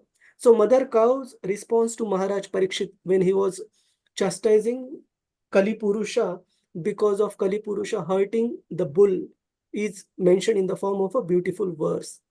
Prema Priya Mataji, you want to recite this verse? Yes, Prabhuji. Yeah. 1 second. Hold on. कावासहेत विरहं पुरुषोत्तमस्य Kavasahet viraham purushottamasya प्रेमावलोका रुचिरस्मितवल्गुजल्पैः premavaloka ruchira smriti valgujalpaihi स्थैर्यं समानम् अहरन् samanam मधुमानिनीनां madhumaninam रमोत्सवममयत् अङ्घ्रि romotsavo mamam I went wrong, Prabhuji. Vitankitayah. I went wrong. No problem. Vitankitaya. See, all of us, like we are like children of Lord Krishna who are just beginning to speak. So even our broken words are very pleasing to the Lord, that we are trying to recite the prayers of his pure devotees. Yes, Mataji, read the translation. Yes, Prabhuji. And, who therefore, from the beginning, I'll read, Prabhuji. There is Who therefore? Who therefore can tolerate the pangs of separation from Supreme Personality of Godhead? He could conquer the gravity and passionate wrath of his sweethearts, like Satyabhama, by his sweet smile of love, pleasing glance, and hearty appeals. When he traversed my earth's surface, I would be immersed in the dust of his lotus feet, and thus would be sumptuously covered with grass, which appeared like hairs standing on me out of pleasure. Mother Earth's response to Maharaja Parikshit, Srimad Bhagavatam 1.16.35. Yes, thank you, Mani. Hare Krishna. So, because the wealth of the Pandavas was their constant association and presence of Lord Krishna in their family, now when they were about to be bereft of that wealth, it was very, very difficult for them to tolerate even a moment. In fact, that thought itself, as we will see in the subsequent chapters in Canto 1 Srimad Bhagavatam, actually, when the time of separation forever comes, like specifically if we go to chapter 14, which is disappearance of Lord Krishna, we see in the verses when Arjuna is coming back from Dwaraka completely dejected and pale in his appearance, he has lost the usual tejas, the luster on his face. Yudhishthir Maharaj, based on the hint that was earlier given by Narada Muni and based on all the inauspicious omens that Yudhishthir Maharaj sees around, by his intelligence, he immediately understands that Lord Krishna has probably departed from the world. But his heart is not ready to accept it. And he asks Arjuna so many questions. What all questions he asked?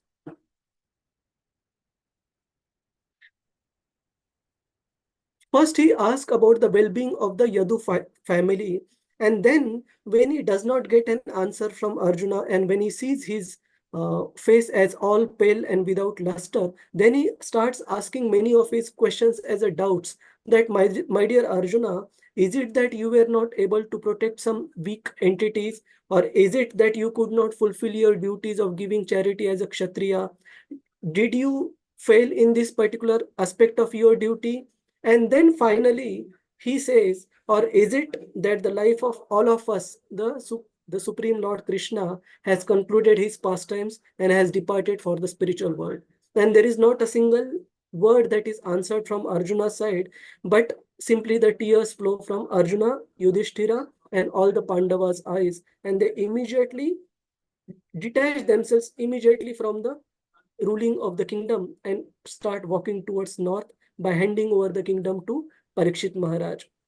So the point is, although the intelligence is understanding that Lord Krishna is departing or has departed, but the heart of a devotee is not ready to accept that particular fact in truth. So the same thing as we see here, that Krishna is still on the earth. It is not that he is departing from the world, but the consideration that Lord Krishna is not going to be with us anymore in Hastinapur because he needs to go back to his home and his residence, his family in Dwaraka. That particular thought is driving all the members of the Kuru dynasty on the verge of getting fainted. Now, many of these feelings and many of these expressions, they amaze us as a sadhaka bhakta. How did all these personalities develop such feelings of intense attraction, affection, and attachment towards Lord Krishna? And how, as a sadhaka bhakta, we can also develop these feelings of separation. So for this, there is one particular point that is mentioned in Bhagavatam verse. Let me see. Yes, it will come in the next set of verses, text 11, 12. We go through this verse and then we come back to the slide. How, as a sadhaka, to develop that feeling of separation for Lord Krishna. You can, before that, Prema Priya Mataji, you can read through this highlighted part of the purport. Yes, Prabhu. Yes, Prabhu. Lord Sri Krishna is so attractive for the living beings, especially for the devotees, that it is impossible for them to tolerate separation.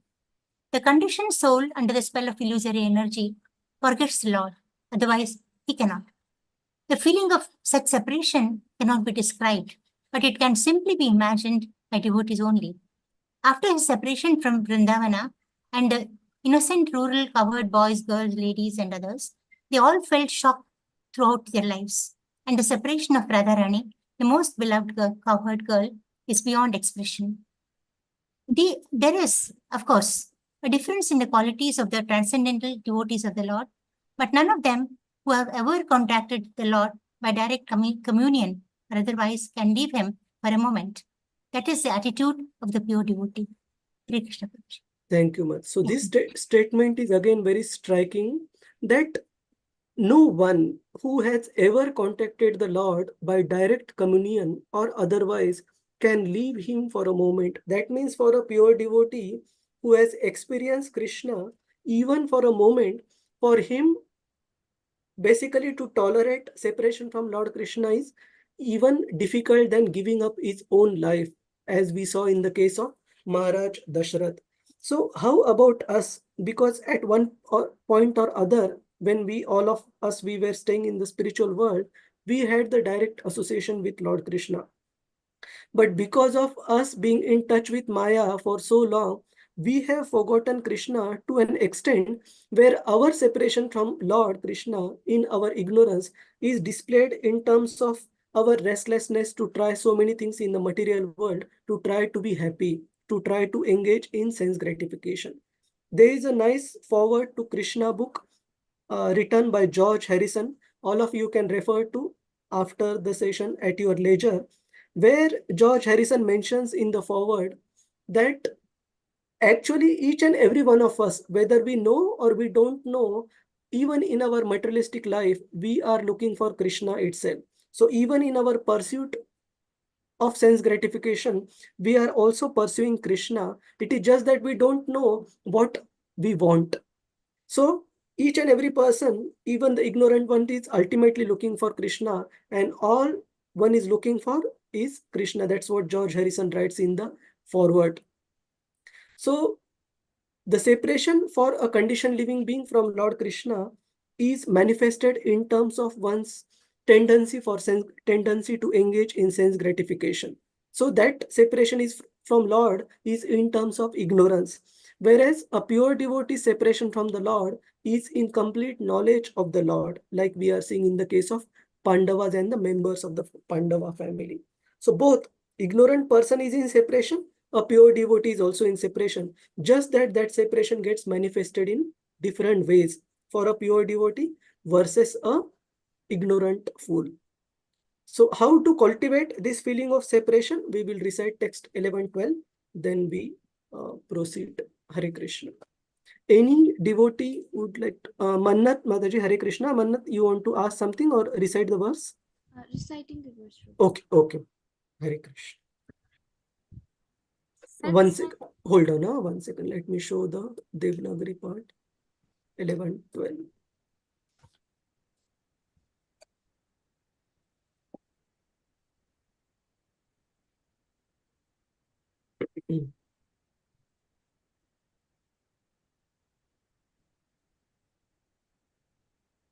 Yes. Shall I? Yeah. Satsangan mukta dusango. Satsangan mukta dusango. Hatum notsahate buddha. Hatum notsahate buddha. Kirtyamanam yasho yasya. Kirtyamanam yasho yasya. Sakrit akarnya rochanam. Sakrit akarnya rochanam. Tasminyastadiya partha. Tasminyastiyah partha. Saheran viraham katham. Saheran viraham katham. Darshana sparsha samlapa. Darshana sparsha samlapa. Shayanasana bhojanai. Shayanasana bhojanai. Translation. Translation: The intelligent who have understood the Supreme Lord in association with pure devotees and have become freed from bad materialistic association can never avoid hearing the glories of the Lord, even though they have heard them only once. How then could the Pandavas tolerate his separation for they had been intimately associated with his person, seeing him face to face, touching him, conversing with him, and sleeping, sitting, and dining with him. Thank you. Thank you. So here the details of Pandava's constant association with Lord Krishna are mentioned in terms of darshana, sparsha, samlapa, shayana, asana, bhojane. That Pandavas, they were constantly in proximity to Lord Krishna. They were touching the Lord as the contemporary like Arjuna, Bhima, samlapa, that means they were constantly conversing with the Lord. Shayana, they were sleeping with the Lord. Asana, sitting with the Lord. Sharing the prasadam, having food with the Lord, sitting with the Lord, dining with the Lord. So because of their constant association, how it would be possible for them to tolerate the separation when the glories of that separation are mentioned, even for a moment. What is the word that is used?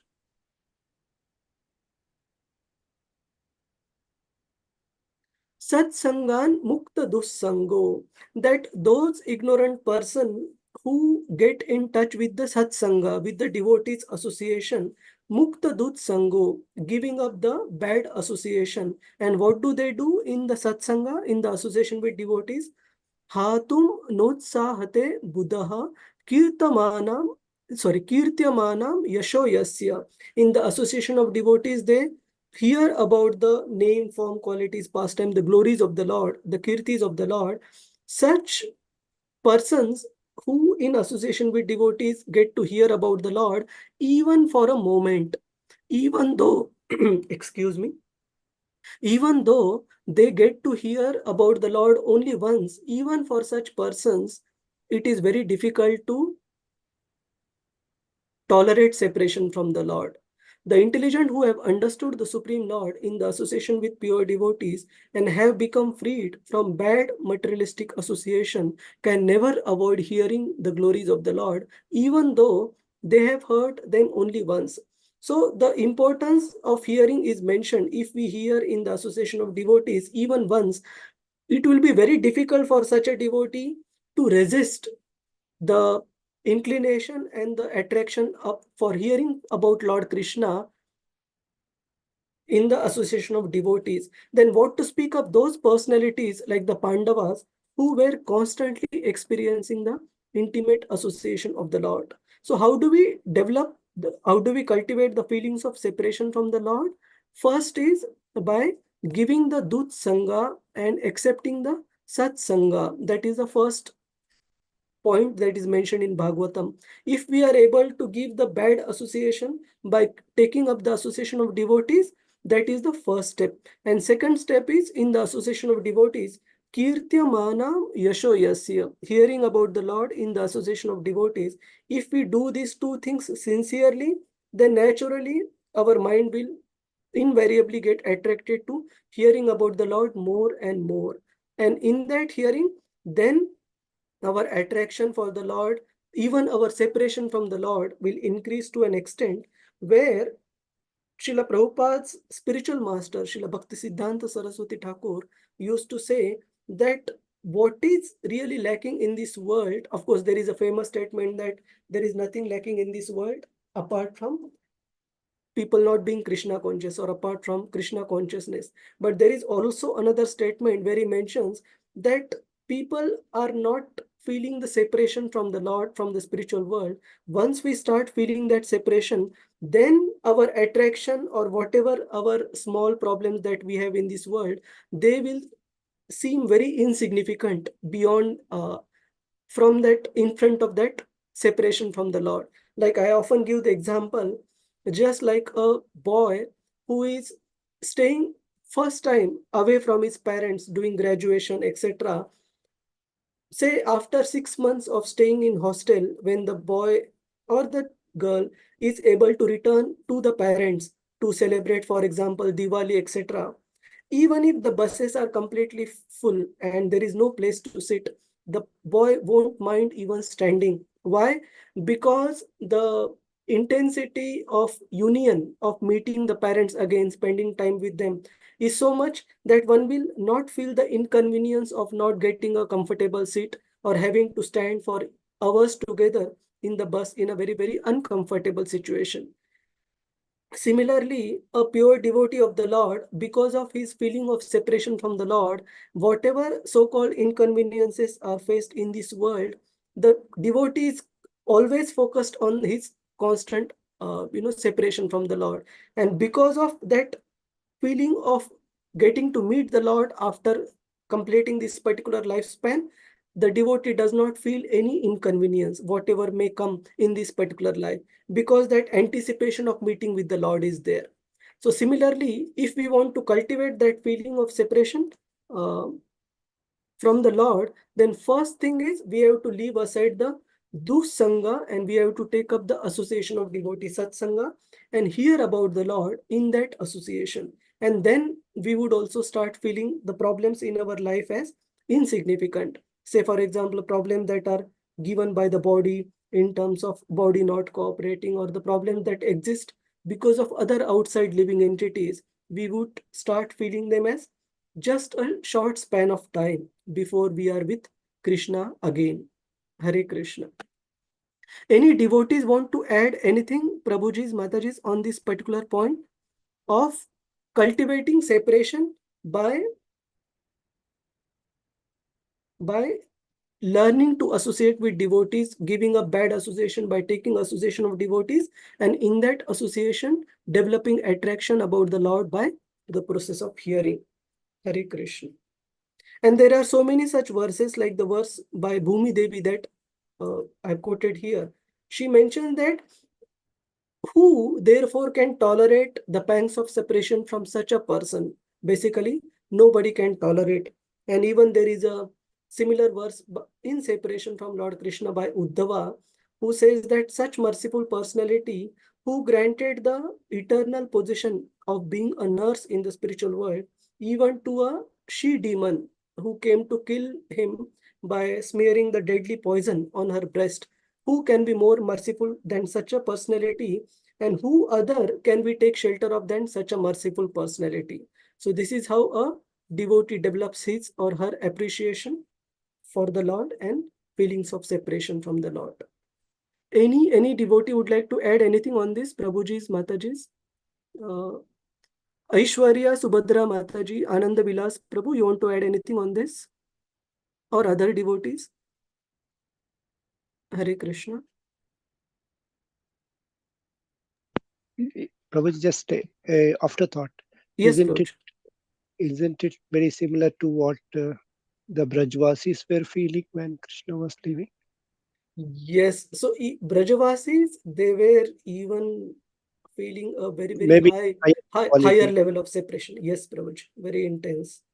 In fact, what to speak of Brajavasis, even devotees before them, the Dwaraka-vasis, it is explained in the next chapter, chapter 11 of Bhagavatam, Canto 1, that when Krishna was not there, when Krishna was away from them in Hastinapur, they were exactly like eyesight without sun. So if sun is not there, electricity is not there, even if we have eyesight, we are not able to appreciate the vision because we can't see anything. Or they were like body without the soul. So the body is moving, but because the presence of the soul is not there, it doesn't have any of the vitality.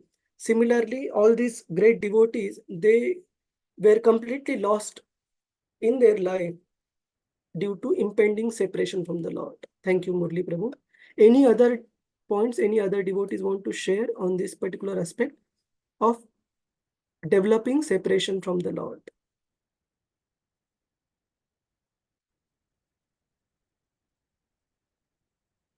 Krishna Prabhu, Radhika here. Yes, Mataji. Share Prabhu, I just have a doubt regarding Gandharvi. I understand she, it was momentary, but she actually cursed Krishna because she lost her child, and she regrets that. I understand that. But is she also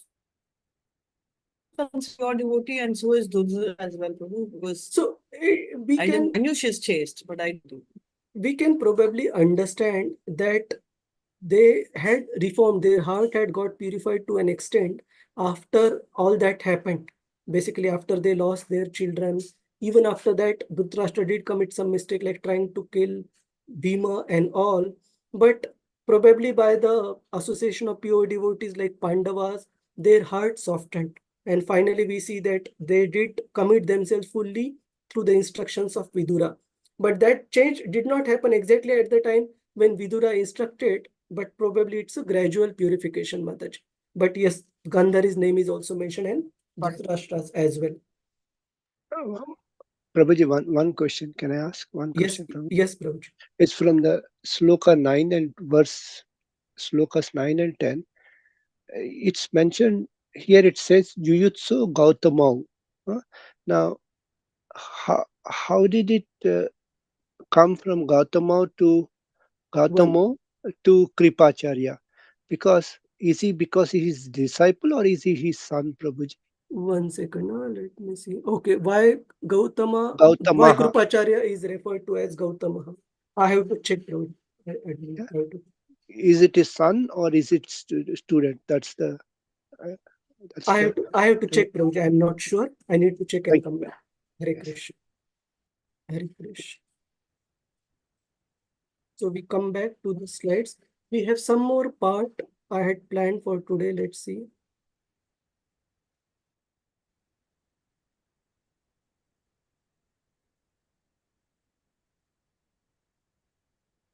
We will read the last paragraph and then we proceed.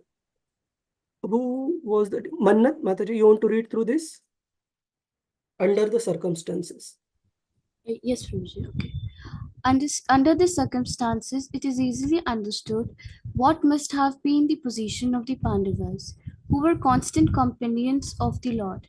They could not even think of separation from Sri Krishna, since the attraction was more intense for them because of continuous personal contact. His remembrance by his form, quality, name, fame, pastimes, etc., is also attractive for the pure devotee. So much so that he forgets all forms, quality, name, fame, and activities of the mundane world. And due to his mature association with pure devotees, he is not out of contact with the Lord for a moment. Yes, so such a pure devotee who is in constant remembrance of the Lord and constantly associating with other pure devotees, they are not out of contact, out of touch with the Lord even for a moment. And also it is mentioned, you will be amazed to hear Prabhuji's Mataji's, that pure devotee, even in this, staying in this world, they can experience and basically contemplate on the activities of the Lord, or even hear about the Lord, or from the conversations that are happening in the other parts of the cosmic manifestations, even residing in this world. There are incidences recorded. One time, Srila Prabhupada was in deep meditation, and a devotee basically asked Srila Prabhupada when he started conversing with him, that what were you thinking, Srila Prabhupada? And Srila Prabhupada's reply was, I was contemplating what did Mother Yashoda pack in Krishna's tiffin when he's going out to take care of the calves today. So that means a pure devotee of the Lord is in constant remembrance, constant vision, and constant association of the Lord. Not even for a moment, a pure devotee of the Lord is away from the Lord. Also, there is a recorded statement that one time Srila Prabhupada came to a temple in the, if I'm not wrong, it was in the West Virginia, the New Vrindavan community. And Prabhupada was taking darshan of the deities in darshan arati, and looking at the deities intently, Srila Prabhupada immediately asked the devotee first question, are the devotees not getting sufficient rest? And the devotee was amazed and stunned. And then the Prabhupada asked, what time you put the devotees to you put the deities to rest? And the devotee mentioned a time which was bit later than the usual time when we put the deities to rest, around 9:15 max. And such pure devotees have such reciprocation with the Lord. Looking at the face of Sri Radha Vrindavan Chandra, Prabhupada could immediately understand that the deities are not getting sufficient rest. Similarly, it is also explained that such pure devotees, at any particular point in time, even now, in some part of the cosmic manifestation, in some of the universe, still Shukadev Goswami is narrating Srimad Bhagavatam to the sages of Shukadev Goswami is narrating to Parikshit Maharaj and all other sages, and Suta Goswami is narrating to the sages of Naimisharanya. And the pure devotees are able to access those conversations, is able to hear live telecast from those conversations because of their constant absorption in the Lord. So Srimad Bhagavatam also supports this point that how due to their mature association, such a pure devotee is not bereft of Lord's association even for a moment. They are constantly in association with the Lord. So now we move to the last portion. Yeah, so yes, Radhika Mataji, we discussed this on Gandhari, then Krupa. Okay, so for Murli Prabhu's question, Rasarangini Mataji has answered. Krupa was Amsha of Gautama, just as Dhruva was Amsha of Shiva. Thank you, Mataji. So same lineage as Gautama Rishi. Hare Krishna. Prabhu is like his Thank you. grandson. How grandson I don't know, but the same thing like Bharata Same Rishabha Vitala. lineage. Same that style. Hare Krishna. Thank you, Mataji. Hare Krishna. So let me see. Yeah. So I will just read the translations, Prabhuji's, Mataji's, in the interest of time, and then we directly come to the discussing the last part. All their hearts, that means the heart of the members of the Kuru dynasty who had assembled to see of Krishna. All their hearts were melting for him on the pot of attraction. They looked at him without blinking their eyes, and they moved hither and thither in perplexity. And in the purport, Srila Prabhupada explains that how once our natural attraction to Lord Krishna is revived, once this relation is slightly revived, the conditioned soul at once becomes freed from the illusion of material energy and becomes mad after the association of the Lord. Even in our movement, Prabhuji's, Mataji's, we have example of so many exalted devotees who, once they developed that taste for the Lord because of mercy of Srila Prabhupada, association of Srila Prabhupada, they did not want to do anything with their previous life, how much ever luxurious and affluent it was. There are so many positive examples. Say, for example, we have example of His Holiness Giriraj Swami Maharaj, one of the senior disciples of Srila Prabhupada. He came from such prosperous and affluent family that when his parents came to visit Srila Prabhupada and complained to Srila Prabhupada for having taken away their son, his father put a blank check in front of Prabhupada that write whatever number you want to write, but give my son back. And Srila Prabhupada basically told him that I don't want any money from you, sir. Your son is free to come back to you if you want to take him back. And it so happened that they forcibly tried to take Giriraj Maharaj, who was at that time a brahmachari, in the temple back to their home.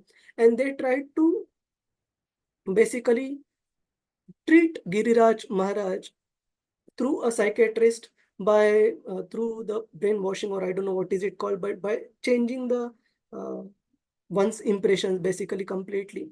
But the psychiatrist who Giriraj Maharaj was being treated by, everything that psychiatrist used to ask Giriraj Maharaj used to quote from Bhagavad Gita and the scriptures and answer that question. So he asked, did you feel hurt at home? Did somebody speak something harsh to you because of which you wanted to go away from home and join this Hare Krishna movement?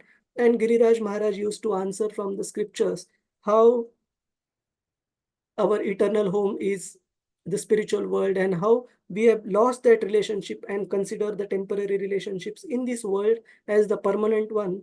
After a while, after hearing Giriraj Maharaj's answer, the psychiatrist reported back to his father that he is basically your son. His mental state and impressions have been changed irreversibly.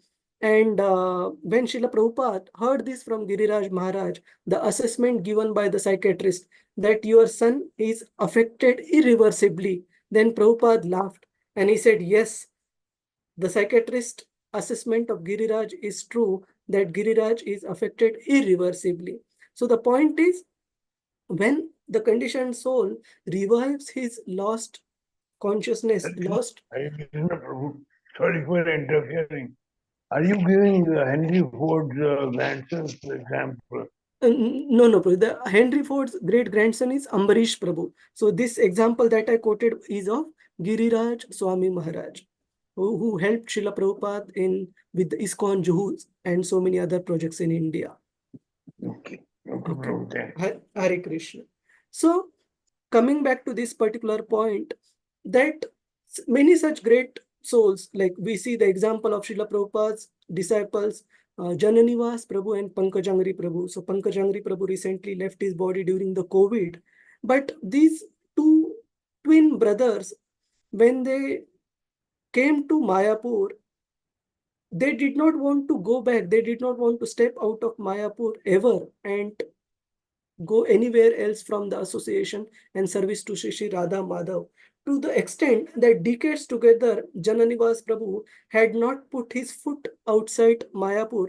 Only time he put his foot outside Mayapur after joining the movement was when he carried Nityananda Prabhu's Paduka to different parts of the world in order to help Ambarish Prabhu and the team of devotees in raising funds for the new temple, for the temple of Vedic Planetarium. So for the temple construction, in order to help the devotees in fundraising, first time Jananivas Prabhu left Mayapur. And yeah, I think before that was when the deities of Panchatattva were being they were being made in South India, in Tamil Nadu, I believe in Kumbakonam. So one by one, during 2002 and 2003, that particular time, Panchatattva deities were being made from Ashtadhatu, and Jananivas Prabhu was coming to monitor the making of the deities by the artists there in South India. So such is the attachment. And similarly, there are examples of devotees even in Vrindavan who for decades together, they never ever felt the need to put their foot outside Vrindavan. What to speak of outside Vrindavan? There is example of a devotee, I don't recollect his name at the moment, who did not even put his foot outside Krishna Balaram temple, who did not even visit Yamuna because he was so much absorbed and satisfied in serving Sri Sri Radha Shama Sundar that he simply did not want to leave that place at all. So that is the attraction and attachment for the Lord one develops when we slightly revive our lost relationship with Lord Krishna. So, Prabhuji's, Mataji's, we have just finished our time quota. I wanted to cover till text 20, but fine, we will cover this 4-5 text later. Is there any point, anything anybody wants to add or any questions based on what we discussed today? Hare Krishna. Is it too lofty, Prabhuji's, Mataji's? Are we able to appreciate what is going on? Yeah. Yes, Prabhu. Okay.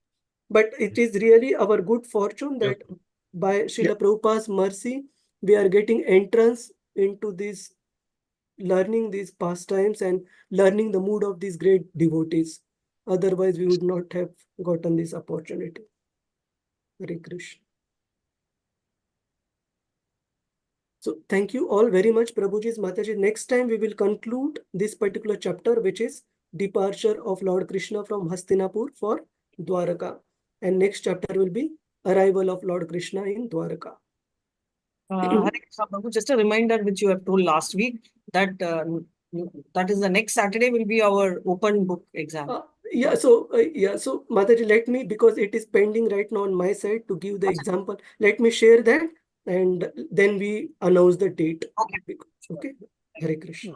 But this exam will be the week after, Prabhu, because okay. So probably we'll need more than one slot because already I have gotten messages from few devotees. One set of messages for this particular date, 16 few devotees are busy and few devotees are busy on 23rd. So probably we'll need at least minimum two slots. Sure. Okay. Hare Krishna. Hare Krishna. Any other points, questions? So Yes.